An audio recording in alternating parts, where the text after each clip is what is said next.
talking about.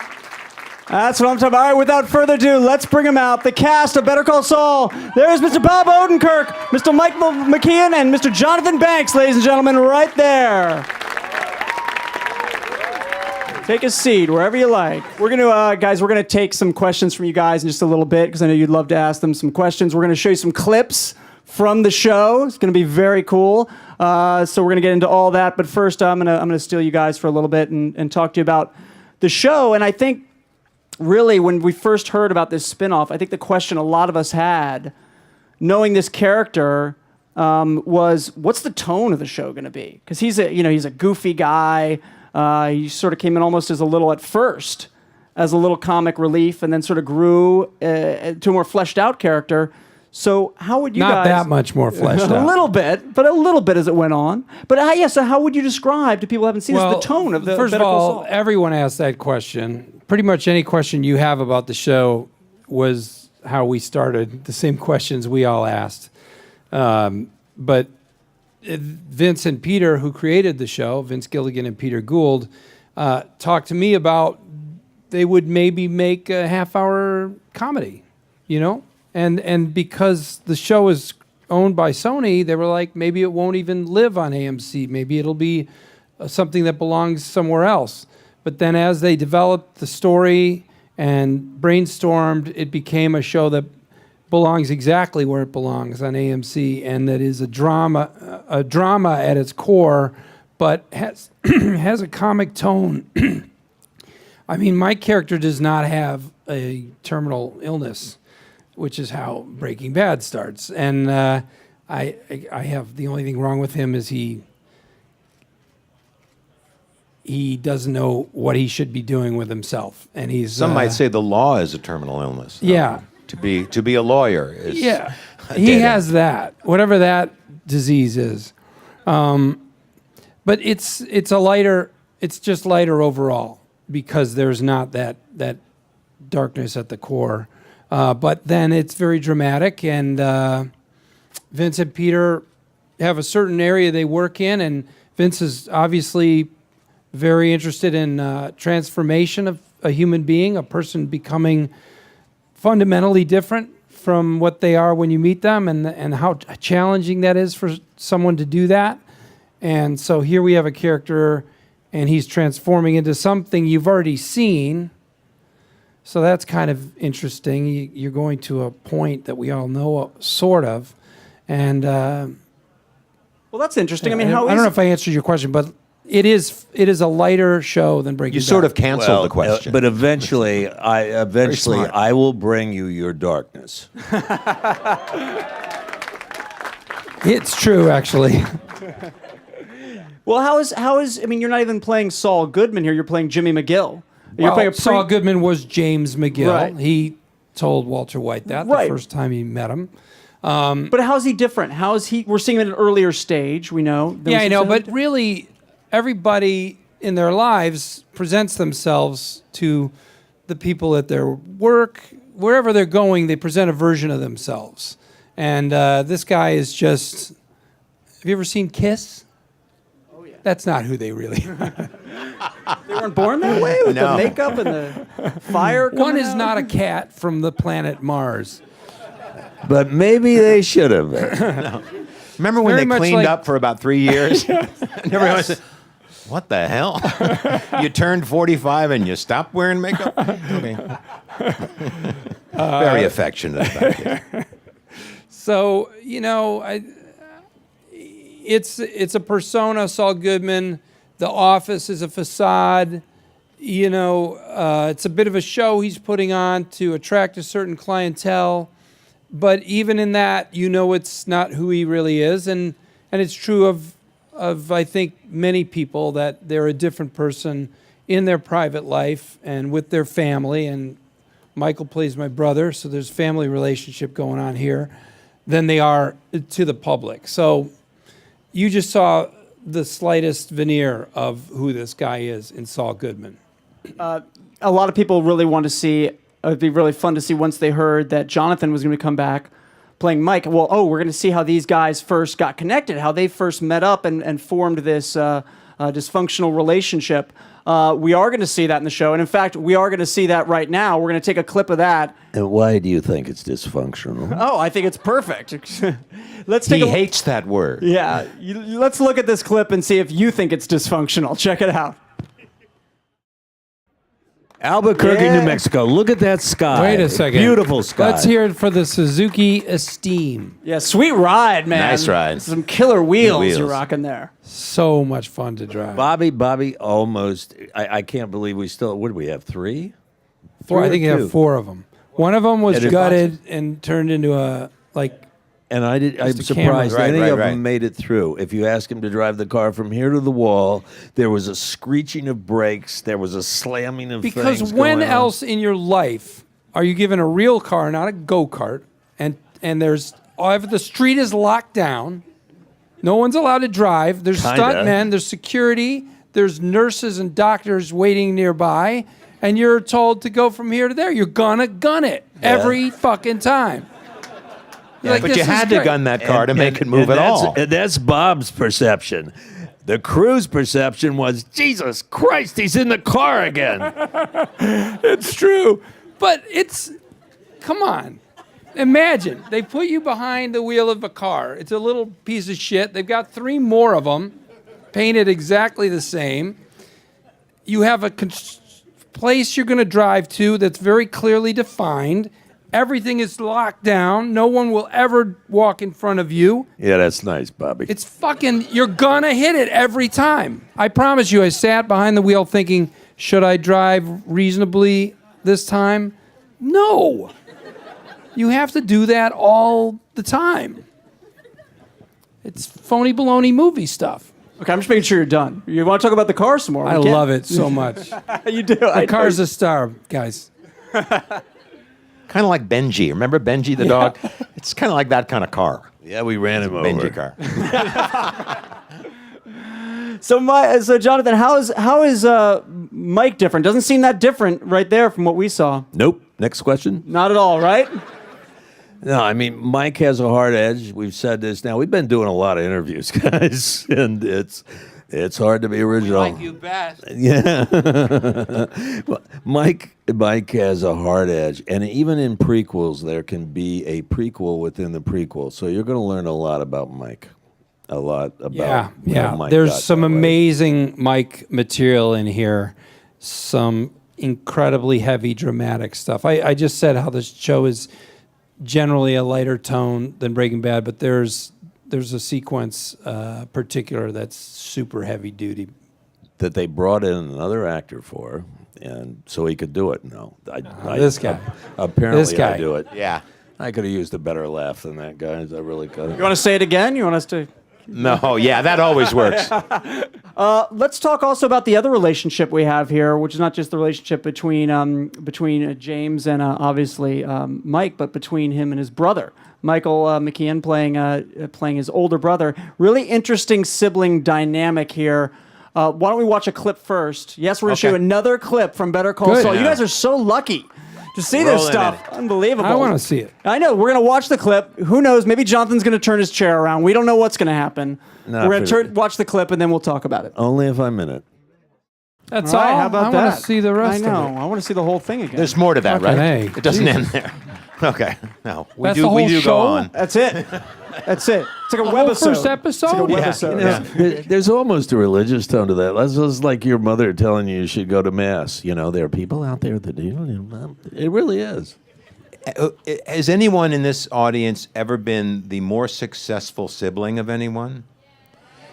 You know how the rest of your family likes to talk to you about, could you do something about Steve? Can you pass on whatever brilliant thing got you through high school or through college or through that shitty job into a better job or away from those substances or whatever?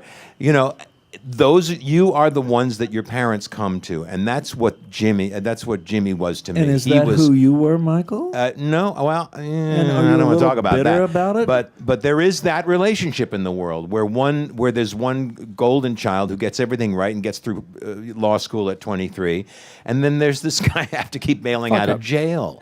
This ne'er-do-well, and I lovable love fuck-up. him. I love him. When he was a little baby, he was awesome. But then he became this huge pain in the ass. And that's the kind of relationship that's on paper. But it's something we really do have something else going on there because, as you can't tell from this clip, I am now no longer on top of the world. The world is on top of me, and this is my lifeline here. So it's a complicated relationship, like most human relationships. I just like to say, as the prodigal son, that my philosophy always was that anybody can do 6 months easy in Memphis County.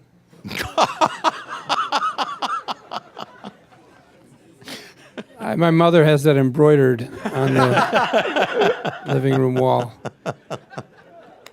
But it is some cool relationship scenes between you guys. I think you just hit it right on the head, Michael, where you see these scenes, and now it's a total role reversal, at least we're going to perhaps see, in terms of now you being a guy that's always had it together, and now he's got to sort of take care of you a little bit. You know what?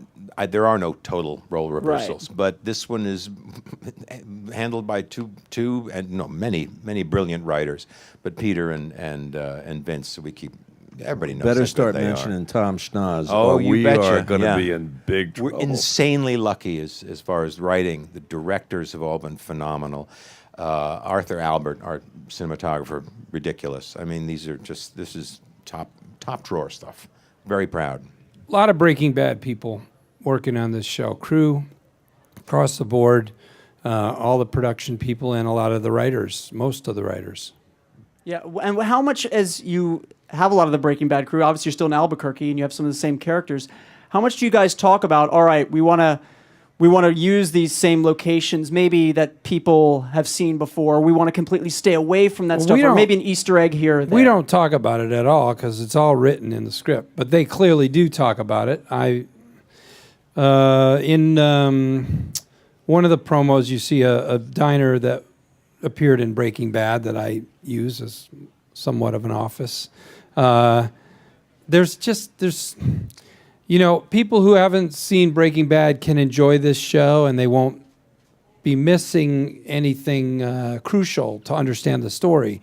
But if you've seen Breaking Bad, it's just going to be filled with little touches, references, reminiscent places to Breaking Bad without ever being a wink. I mean, they don't ever do it as like, we got to get another Breaking Bad reference. And it's been 2 minutes on screen. But it's just everywhere. It just is. I mean, these guys write tight stories and they tighten them down as they rewrite them. And they fit those things in and find those connections.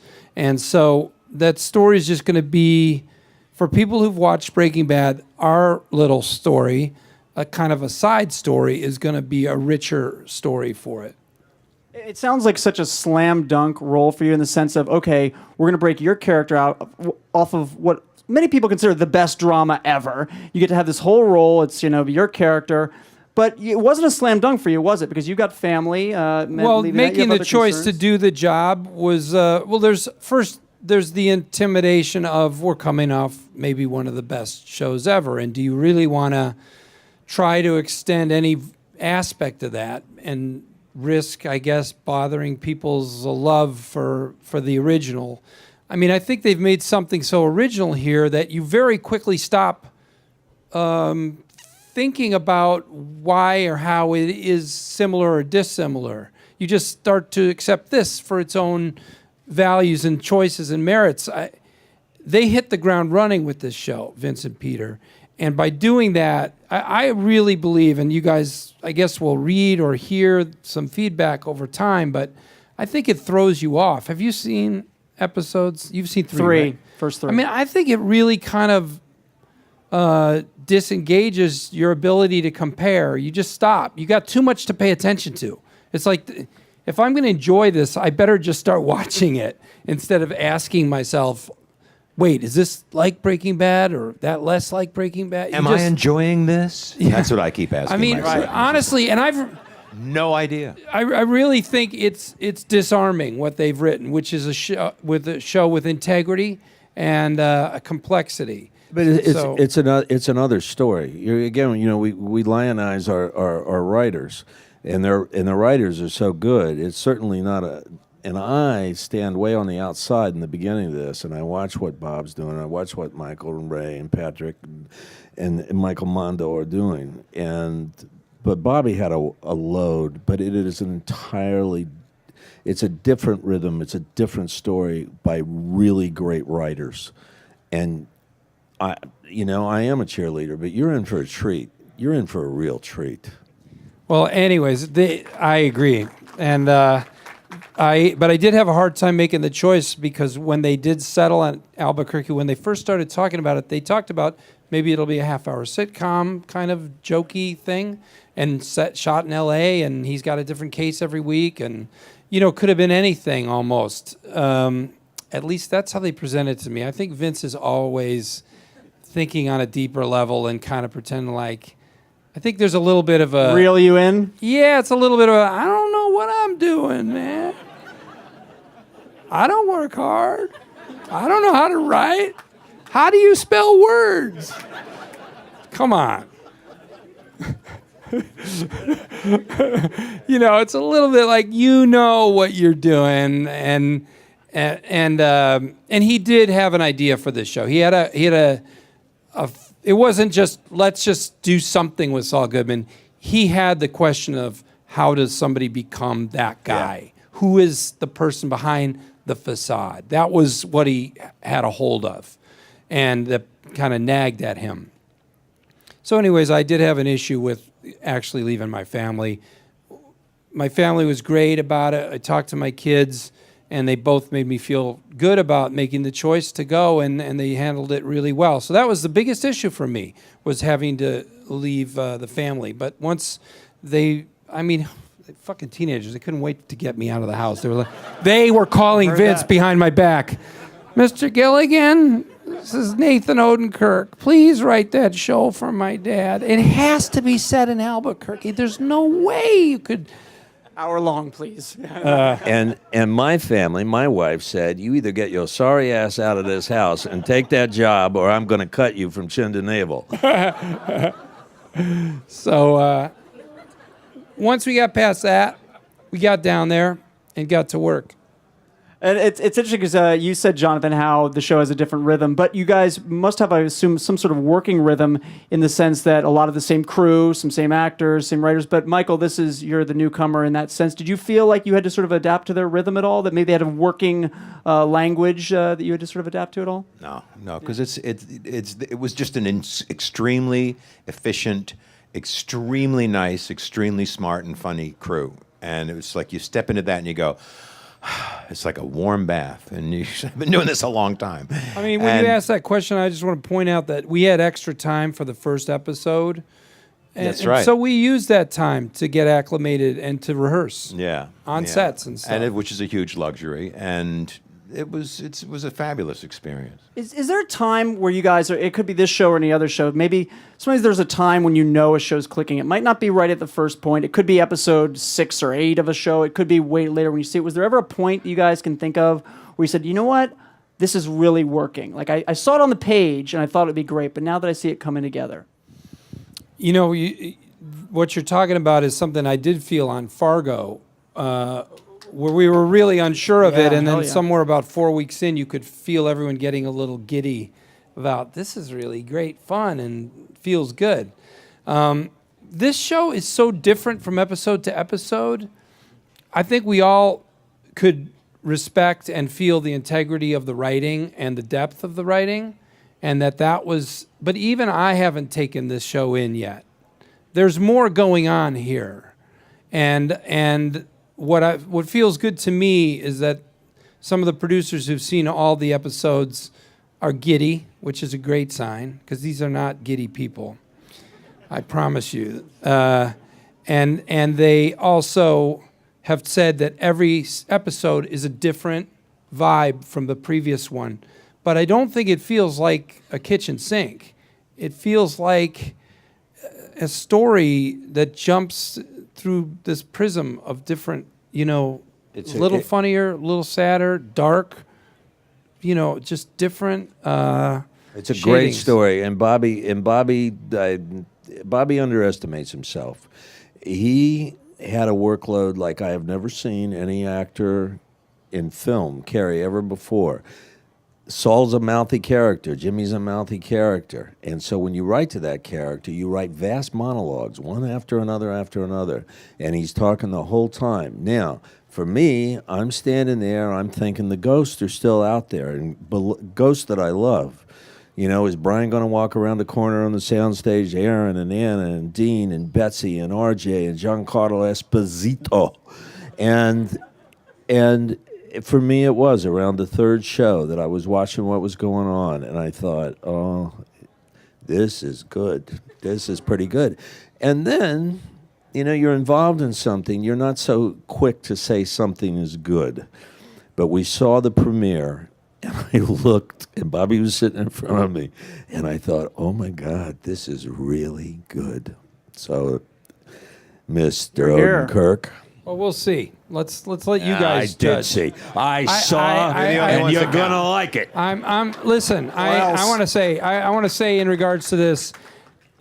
You can tell we're excited about our show, and I'm so thankful at the positive response I've heard from people who've seen it, and that's great.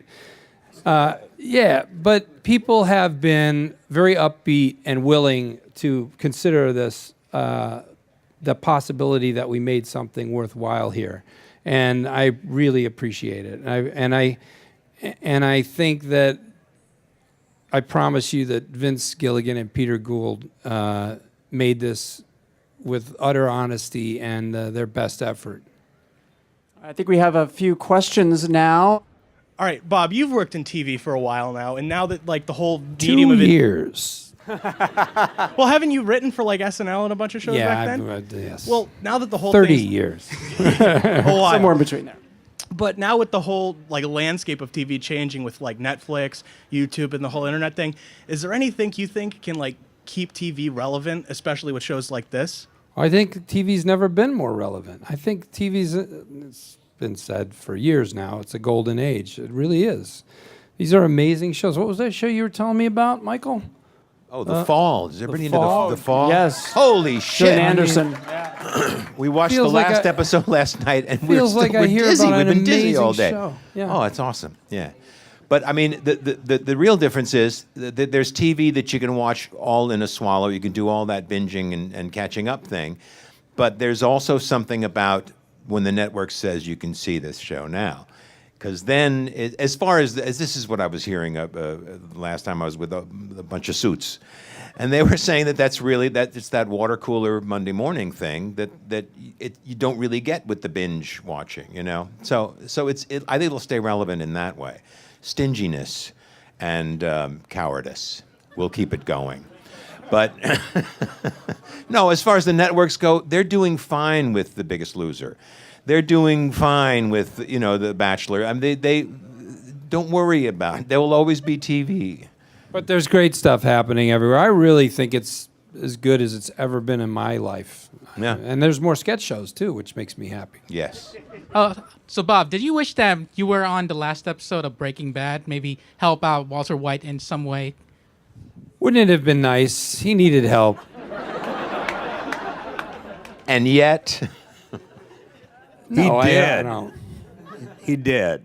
I was on the second to last. I hear you. You mean like he's lying on the floor and the camera's going up, and then you see Saul pull up and run in and give him oxygen CPR. mask. Yeah. I don't look at the opportunity that they gave me that way. I'm thankful to be a part of it in any way they had me. I was glad to be in that show, but thanks. Yep. Hi, thanks for being here, guys. My question's for Bob. When Vince presented you with this idea of going on this journey with Saul, did you want to do anything in particular with the character, or did you just want to go along the journey with what Vince had in mind? Is there anything? Yeah, I love the opportunity that Breaking Bad gave me and that this gave me to act and not be in charge.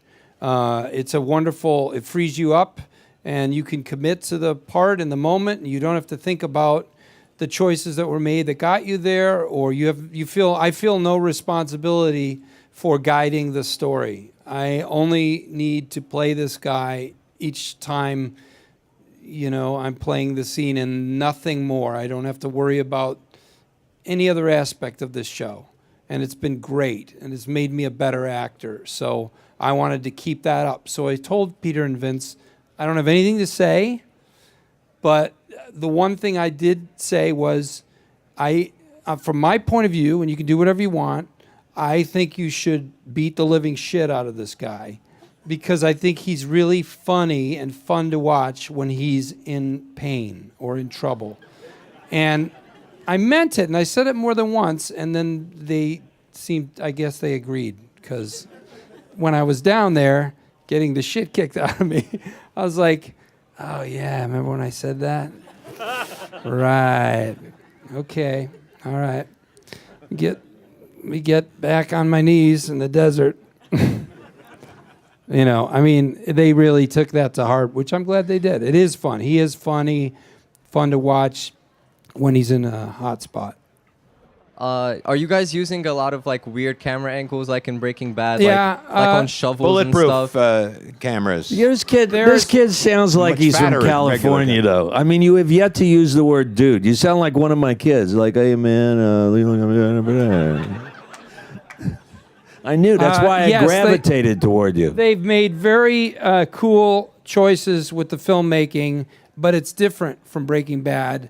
They've got rules and ideas about this world, and I don't want to give anything away, but there's a certain camera move that they do that you haven't seen for a while. But these are great cinematographers. Now, going back to our cousins with Michael Slovis and Breaking Bad, but now Arthur, oh my God, Arthur's so good. You're talking about a great cinematographer. Yeah. Yeah, so there's some interesting choices here, and it's different from Breaking Bad in its shooting style, but they're very conscious choices and Less handheld, Interesting. right? Like, Yes. Yeah. And also they do. I don't know if I can say. They'll find out. They'll find out soon enough. I mean, they'll find out Sunday night. Whatever. I thought he was. They use the zoom lens but they use it very cool. Hi. Sorry about this, Bob, but It's gonna be good. But I'm your son. Jonathan, you're my favorite actor, and I made a picture of you, and I was hoping that you could sign it. Can I you? don't have No, a get problem out of with here. that. Go on. Go somebody. I don't have a problem with that. Of course, I'll sign it, my dear. I just like to point out that The T-shirt he's got on too, guys. Check out the T-shirt. I'm a favorite of children. I've done. Oh my God, he made a picture. so It's brilliant. so good. He drew this. You know what? Ian, I can usually be a smart ass about most stuff, but I got to tell you, you touch me. You really do. It's spelled Jon. Hold it up after he signs it so they can all see it, man. Thanks, man. So what we wrote down here was to Ian, your pal, Jonathan Banks. How about that, guys? Right?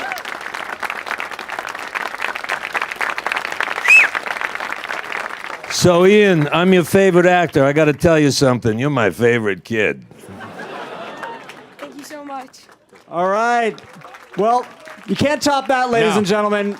That's a game Thanks ender again, right everybody. there. Thanks so much. Thanks, guys. Thank you, all of you. Take care. Have a good one.